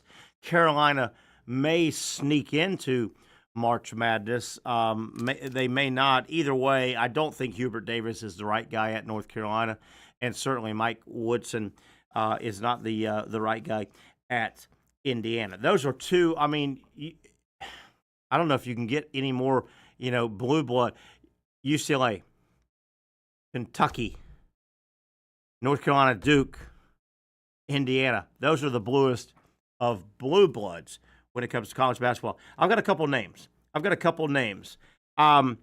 North Carolina. And I wish Patrick was on the show because he's got great insight on this guy I'm going to throw out. If I'm North Carolina, my first call, if I have a head coach opening in college basketball, my first call would be Billy Donovan. Yes, that Billy Donovan. Billy Donovan, great career in the college ranks. Marshall to Florida, 2 national titles, great run, multiple Final Fours in addition to the 2 national championships back-to-back. Billy Donovan has been in the the NBA a long time. Where did he go? Oklahoma State for a long time. He's currently at Chicago. He is the head coach of the Chicago Bulls. And before you say, well, Terry, why would you talk to Billy Donovan? This year's Chicago Bulls team is terrible. Well, you're right. They're 10 games under 500. And last night, the Bulls' most recent basketball game, they lost by 40. 40, Zach Rothrock. Okay, the NBA is different. That's a lot. 40. They're 10 games under 500. They're not great, obviously. Billy Donovan's been in the NBA a long time. He had some pretty good success with Oklahoma State. Oklahoma City, I'm sorry. Yeah. So he hasn't been a failure. And I don't know. I don't know NBA basketball. I don't know if Chicago, they were supposed to be bad. They've got salary cap issues. I don't know all that. I do know Billy Donovan. He's been in the NBA a long time. North Carolina, if they end up firing Hubert Davis, and there's a lot of people that think out there that know college basketball that Hubert Davis, the wrong hire at North Carolina. That's North Carolina, for God's sakes. If I'm the Tar Heels, the blue blood. If I'm the Tar Heels, I call Billy Donovan. Yeah, that's not a bad take. I call Billy Donovan. That'd be a good move. And you may say, well, wait a minute. Why would he get back into the NIL, the pay the player? Well, I think the blueprint is written now, and all he would have to do is look over at the football office. Mm-hmm. Bill Belichick has no interest in NIL and this and that. Go hire. I think he does. No, hold on. Go hire a general manager. Yeah. Hire people to do all that. Yeah. Oh, yeah, for sure. You pick up the phone, you get on a plane and occasionally go see a guy, but you go, I don't care about all that. Hey, that is the blueprint. If you're Billy Donovan, and Billy Donovan, he's a Northeast guy, played at Providence. He's a Northeast guy. You hear him talk. His dad, I think his dad is still alive. Northeast. Billy Donovan has a lot of roots in the South. Florida. He was on Rick Pitino's Kentucky staff. Mm-hmm. That area of the country, if your kids are grown, which Donovan's kids, I think, are pretty much grown now. He and his wife have been married a long time. Christina, I think her name is. Man, you go to North Carolina and say, hey, I'm here to coach basketball. Here's my resume. You know I can coach basketball. Hell, I think Donovan in a Final Four or Elite Eight knocked out North Carolina one of the years at Florida. He knocked out Duke. He beat UCLA to win a national title. He beat Ohio State to win. Yeah. Hey, if you're Donovan and North Carolina calls and you go, hey, man, I can do it at this level. You do the money. You do the you do all that. I'll do the hardwood, and I'll get North Carolina back. And, oh, by the way, what a beautiful part of the country. Oh, yeah. I mean, that's a premier coaching job, and he's got an elite resume. He's got a North Carolina Tar Heels resume. Yeah. So, yeah, I mean, to me, there's not going to be that much difference between the NBA and college basketball anymore. In terms of having to do the salary cap and all that. The only difference is it'll be – it's hard to put a number on it, but let's just say it'll be 300 times easier to get a superstar at North Carolina Tar Heels than it would be to get to play for your Chicago Bulls when you don't already have one. You know, with the Bulls, you got to get with the NBA, you got to get lucky with a draft lottery. You got to get lucky. Does a great player come around and you have money, right? You got to have a Steph Curry, a LeBron James. You got to have a superstar. If I'm North Carolina, and I think North Carolina, even if they make the tournament, North Carolina's not real good. North Carolina, they could sneak in the tournament. They're not real good this year. Hubert Davis is not the guy. And by the way, North Carolina basketball, it's time to quit doing we got to get a guy with Carolina roots. No, I'm done with that. Bill Guthridge, who was on Dean Smith's staff, and Hubert Davis and Walter Davis, his dad, North Right. Carolina, go hire Billy Donovan. And I'm just throwing the cart in front of the horse. Indiana, and I don't know if you're old enough to remember, Indiana is North Carolina. Indiana is blue blood as well. I mean, Indiana basketball with Bobby Knight, and they won titles, and they love Hoosiers and Indiana, and they love basketball. They have been down for so long. Basically. My first call, and Indiana has announced, I think do we have Brent on? We do. I'm lining him up right now. Yeah, we're lining up Brent Beaird. By the way, my first call, and Indiana has officially announced that Mike Woodson is done. They're looking for a coach. My first call, if I'm Indiana blue blood basketball, is Jay Wright. Remember Jay Wright, who had all that success at Villanova and won multiple titles. And he is a slick, good-looking, still young TV guy as we welcome Brent Beaird. Brent, we're talking about basketball right now. Yes. I think yes. North Carolina will be looking for a coach probably, Oh, and Indiana no doubt. is. I would call Billy Donovan if I'm North Carolina. And if I'm Indiana, Jay Wright, who's more from that part of the country, I would call. Jay Wright would be on my speed dial, so they've probably already called him if I was. Yeah. He may be in the point in his life where he really wants to come back into coaching. Get back in it, yeah. Because I can tell you, he was easily one of the best coaches in America. Yeah. When he was at Villanova, just a genius in a lot of ways. I still will wonder if Billy Donovan will not, in his career, in the collegiate ranks at some point. Yeah. That would certainly be worth it. But yeah, and listen, Terry, Indiana's got to get this right. I mean, come on, guys. Yeah. The reality is it just has not worked for them whatsoever. With them, Woodson was, really probably never got off to anything. No. And I can tell you this: if the University of Georgia has another game like they did last night, they may be looking for 1-2. Oh, absolutely terrible deal. But you mentioned Indiana. I mean, they've gone through Tom Crean. What a bad hire. Mike Davis, what a bad hire. Yes. Mike Woodson, let's keep it in the family. What a bad Indiana, at least go call Jay Wright. Wright, he checks all the boxes, ultra successful at Villanova. And again, same with the Billy Donovan. You know what? Do they want to get in the middle of well, I think the blueprint is written now. You don't have to get in the middle and go recruit and beg with a blank check. No. That's what your college general managers do. Sure. And NIL guys do. Yeah. Oh, yeah. Definitely. Yeah. Brent, let's get to let's stay basketball. Big win for Florida last night under adverse circumstances. It appears the Condon injury is not as bad as it might have visually looked.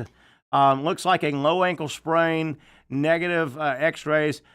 We talked to Dr. Bates a moment ago. He thinks Alijah Martin should be back, definitely after a couple of weeks. A hip pointer should be back. Big win for the Gators. I thought a crushing, particularly, loss last night for Tennessee. Boy, Tennessee, they're about to get passed by Texas A&M if they're not careful in terms of a 2, 3, 4 seed.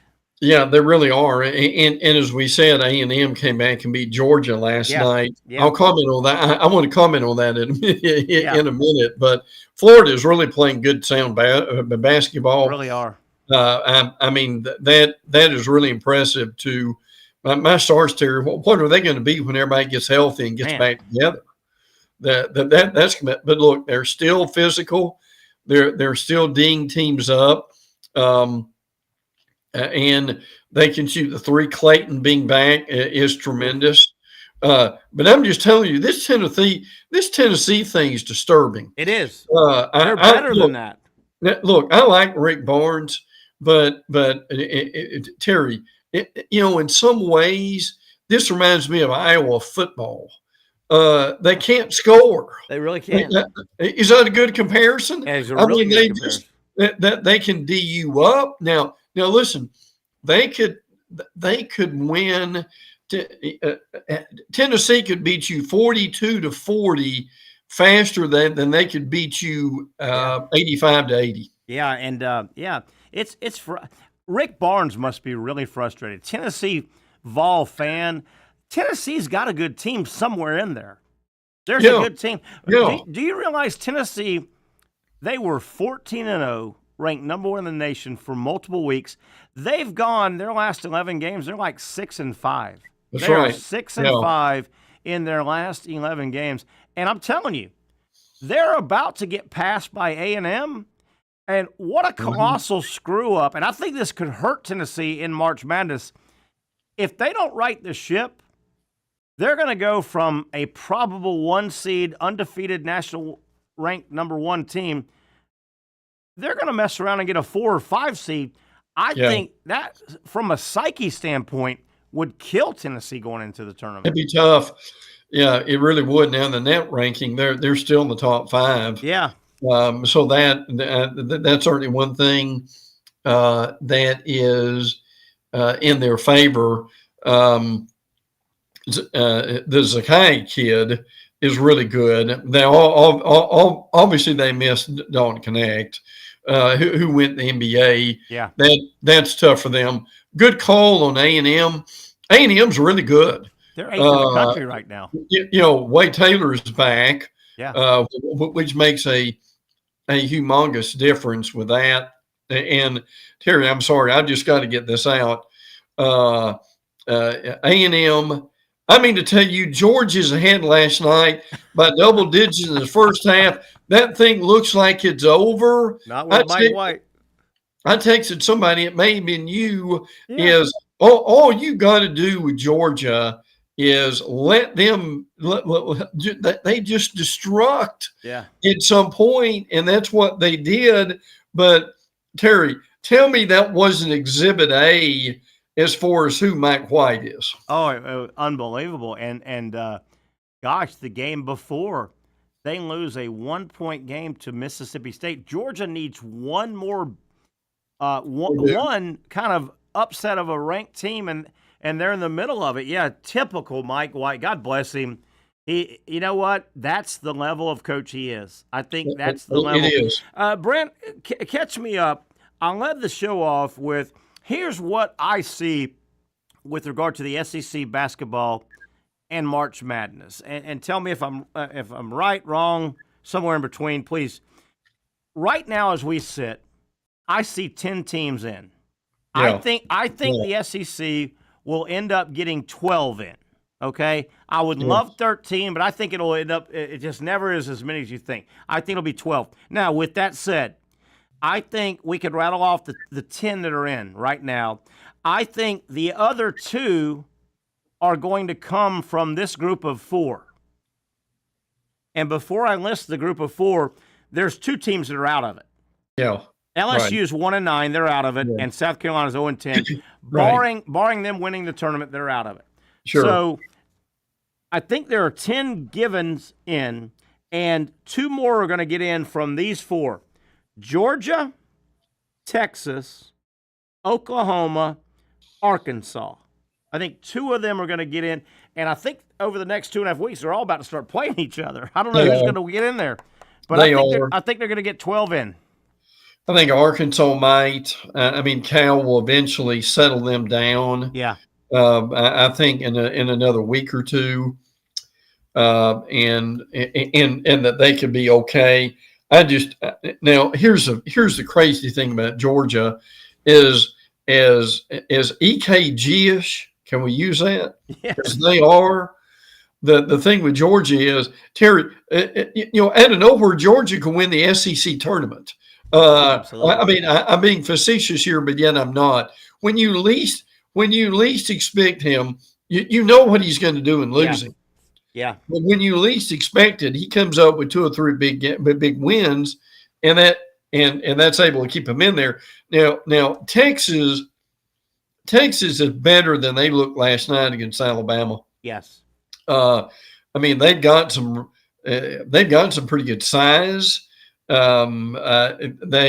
got to do a lot with their record in order to get that, safely over 500. So I'm maybe Texas and Arkansas. I'm kind of with you. I've seen 10 or 11. I mean, my Lord, they're talking about 13 about 3 weeks ago. Yeah, 13 would be strong. Definitely. Yeah. And we know that's probably not going to happen, but yeah. At the same time, but and listen, it's already started. But this Alabama-Auburn thing on Saturday at 4:00, that's a great time for that game, by the way. Game day will be there. Both those teams took care of business last night. And I mean, the excitement in that state for basketball right now is just unparalleled. And it's not. Go ahead, Brent. Terry, it's not just Alabama and Auburn. I mean, Samford with buckyball. How about that? That's done well in the tournament. They have done well. Even I don't think they're getting the tournament, but even UNA, where Brother Brent lives up in the Muscle Shoals area, and our friend Reese Davis being from Muscle Shoals, I mean, they've got a shot to be able to do something. So unprecedented times in the state of Alabama. How good is the SEC in basketball? How about last night? How fun was last night? I barely got home after our show, got settled, took my clothes off, put on some lounging clothes, fed the dog, got me some food, and Florida, Mississippi State's going on. Florida, Mississippi State's going on. Auburn at Vandy. Vandy gave them hell in the second half. They sure did. Tennessee, Kentucky, tough loss for Tennessee. Yeah. And then your nightcap was Alabama, Texas, a desperate Texas team. That was fun. Brent, let's go back to Florida. Early in the show, I threw this out. To me, Gator basketball right now, it's good news, bad news. The good news is I think Florida, from the 15-5, the Florida trailed Auburn 15-5. Yeah. 5 minutes into the game last Saturday. From that moment till right now, I think Florida's playing the best basketball in the country. That's the good news. The bad news, Brent, is March Madness doesn't start until the third weekend in March. You want to be playing. Right. You want to be playing your best basketball in March. My God, Florida's playing good. Injuries be damned. They're playing good basketball. Yeah, look, I'm with you. The Gators can win the national championship. Sure. And I mean, they've got everything. I mean, they've got this inside-out game that they can be physical with you. I mean, they can shoot the daylights out of it. I think their defense is good enough to keep them in basically in every game right now. Florida plays Alabama. Won their last 3 games in Tuscaloosa.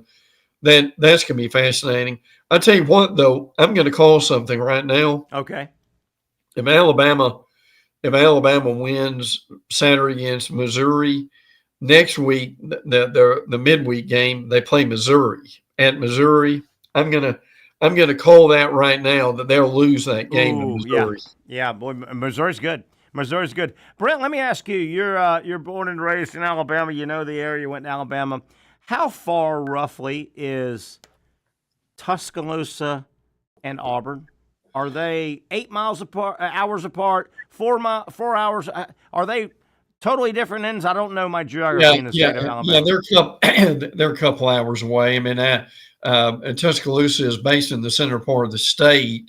It is Jasper, Alabama, the home of Brent Beaird, is about an hour away from Tuscaloosa. And then you've got Auburn. Auburn is near Phoenix City. Auburn's almost closer to Atlanta than it is Tuscaloosa. Yeah. And Auburn's really close to the state line, right? Exactly. Alabama, Georgia. Because I know when we cover games in Auburn, we stay in Columbus, which is right on the line. Right. The reason I ask, my God, Saturday, is that game in Auburn, Tuscaloosa or Auburn? It's in Tuscaloosa, and game days there too. Yeah. Can we just load it up and go Sunday to Auburn? Because they play twice. They still got to play twice. Can we just play them back to back? Listen, they play Auburn the last regular game of the season. I know. It really wouldn't be. But some people are talking about this already. Would it shock you if Alabama and Auburn played 4 times? Oh no, not at all. Not at all. 2 in the regular season, one in Nashville, and then they hook up deep in the tournament. Well, the SEC tournament will be determined by the Terry Norvelle theory of who actually wants to go to the tournament and be motivated enough to win it. Yeah, I tell you, right now it looks like the SEC basketball tournament, men's in Nashville. If you're Texas A&M could really gain if they ran through it, because they're making a late charge. They're making they're trying to steal, I think, Tennessee's at least number 2 seed. I would agree. I would agree with that. Alabama, Auburn, and Florida right now. Yeah. I don't think they give a rat's ass about the SEC tournament. They can't say that. They can't play like that. No, but I think there's a lot of truth to that, though. All in all. Now, Janai Broome still is not healthy. Doesn't look it, does he? But look, Broome at 70% is better than a lot of people in 100. Yeah. So, and the 2 teams we haven't said a whole lot about are Ole Miss, Mississippi State. Yep. Ole Miss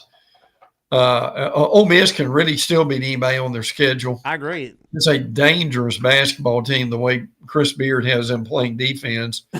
and State, as you saw last night, they didn't look it.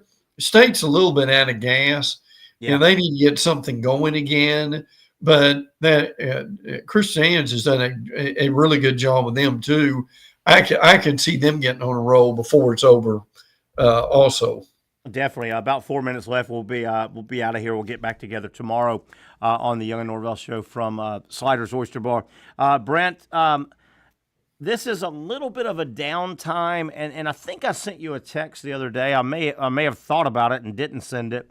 I wish college football / SEC football could figure something right now. Yep. And then maybe after spring games in mid-April, I wish college football could find something to get it back in the news. Right? Agree totally. I feel college football's it falls off the map until 3 or 4 weeks from now when spring practice starts, and then that little bit after. And I know the coaches need some time off and players and all, but am I wrong there? I wish there was. No. It just feels like college football needs something right They now. do. They do. I agree with that. See, that's why people champion this commissioner calls. Is if you get an overall commissioner, you could keep something rolling like the NFL does on a daily basis. And I would agree with that totally. College football really needs something. But in February, March, April, spring takes care of that. Yeah. And then you get to May and the magazines come out. So that's a little bit of a plus too. But you're right. It needs to be year round. I would kill right now to have an updated magazine in my hands. College football. Wouldn't you? Well, I can tell you this, that it's getting harder and harder to do a magazine. It really is. Frankly, with all and I admire the people who do it. Basically, right now, it's Lindy's, Athlon, and Phil Steele. Yeah. You and I remember when there were half a dozen out east. There were. So, Sporting News had one. They sure did. Believe it or not, Lee Corso had one at some How about point. I don't think Lee did a lot of writing for it. Let's just be honest. But he had his name in there. Bob Greasy had one years ago. Yeah. Street and Smith with the famous 1-bar face mask. They were out years ago too. So way too many of them go by the wayside.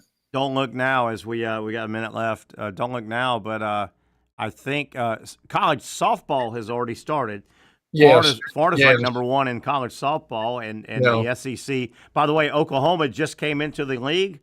They're the 4-time defending champions, in case you're wondering. Oh, yeah, absolutely. And then college baseball, I think, all gets started this weekend. They do. Yeah. They so do. Typical SEC deep preseason polls for softball and baseball. Yeah. Can't wait for it. I love it.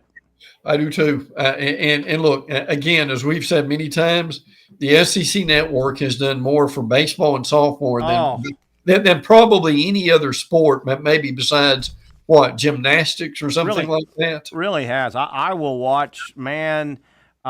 There's nothing better than you catch one of those SEC Friday night baseball 3-game series. You catch that Friday night with both teams are throwing their ace. They're throwing their ace. Then you catch that Sunday. Who's gonna win the series? Is Alabama? To Terry, real quick, next weekend. But it is next weekend. Baseball here in Jacksonville. Yeah. I know Bama's in that. NC State's in that. I think Ohio State's in it. Yeah, Ohio State's in it. Yeah. That's a new thing. We're out of here. 10 seconds left. Brent, thank you, buddy. Let's try to get together on Friday and set the weekend of SEC basketball. Thank you, buddy. My pleasure, pal. Take care. Our buddy Brent Beaird. We'll get together tomorrow, 4 o'clock, for the Young and Norvelle show right here on Action Sports Jack.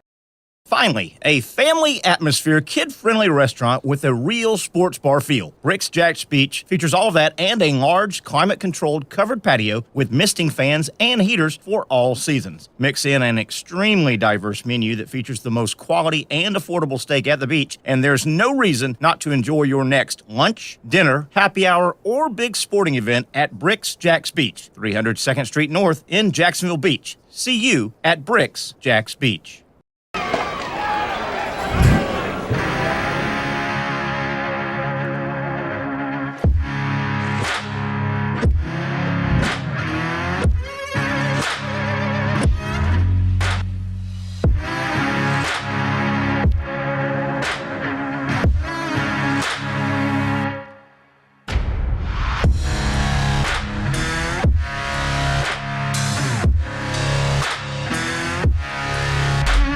For over 20 years, Southeast Orthopedic Specialists has been providing the highest level of orthopedic and spine care to patients throughout Northeast Florida. Now, we're making that same great care even more convenient with Southeast Orthopedic Specialists Direct, a walk-in clinic where you can be seen for pain or injuries with no appointment needed. Staffed by orthopedic physicians and specialists, we offer everything from diagnosis and treatment to imaging and bracing, all with no appointment needed. For more information, hours, and locations, visit our website. You really got to hand it to him.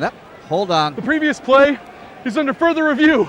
I'm not sure what he could review, but okay.